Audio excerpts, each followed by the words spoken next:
Mesdames, si vous trouvez que c'est vous qui faites tout à la maison, bien, sachez que vous avez une grande part de responsabilité là-dedans.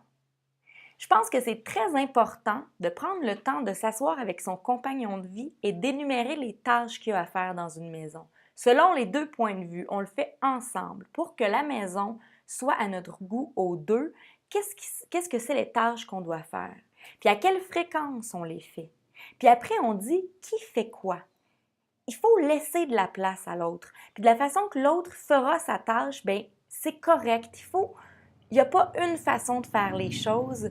Chacun fait les choses à sa façon et faut apprendre à laisser l'espace à l'autre. Je pense que c'est une tâche un peu difficile pour la femme peut-être de laisser l'homme faire les choses à sa façon.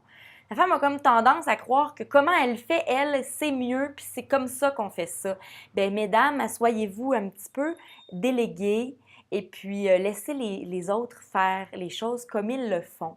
Donc, c'est très important, numéro un, d'énumérer les tâches et puis de les diviser. Alors, si ça ne vous correspond pas de faire cette tâche-là, allez pas la faire. Ah, ben l'autre allait pas le faire. Laissez-lui le temps de faire ses tâches. Et ça va avec les enfants aussi. Pour ceux qui ont des enfants à la maison, combien il est important de donner des tâches aux enfants, mais à partir de très petits, ne serait-ce que de petites tâches comme laisser ses vêtements dans le panier à linge sale ou sa nourriture dans l'évier, pas sa nourriture, pardon, mais son assiette dans l'évier, d'aider. Je pense que les enfants, s'ils voient que papa et maman travaillent en équipe pour faire les tâches ménagères, ils vont avoir envie d'aider. Alors, demandez-lui d'aider, de classer les vêtements. Bon, tiens, on fait une pile de vêtements pour un, une pile de vêtements papa, une pile de vêtements maman. Alors nous, ben, ça fait pas longtemps qu'on a commencé à faire ça à la maison. Je parle par expérience. On a vraiment déterminé quelles sont les tâches. Même chose aussi, qui est-ce qui est en charge des enfants de telle heure à telle heure? Alors, tu es en charge. S'il a à intervenir, c'est l'adulte en charge qui intervient. Et s'il a besoin d'aide, il demandera de l'aide. Je trouve que c'est un point super intéressant, ça.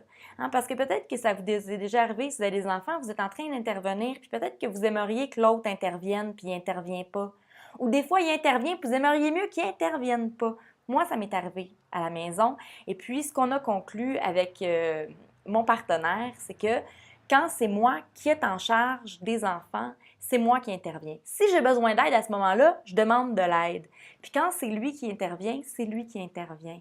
Je crois que ça l'aide énormément à alléger les choses dans la maison. On se répartit les tâches, la charge des enfants en est une, on inclut les enfants, on est une équipe. À la maison, vraiment, c'est important de travailler en équipe, de ne pas essayer de tout faire tout seul parce que c'est ridicule. On a toujours besoin des autres pour nous aider. Quand on est deux, ça va deux fois mieux. J'espère que ça vous a plu, cette petite capsule sur la vie à la maison familiale. À très bientôt!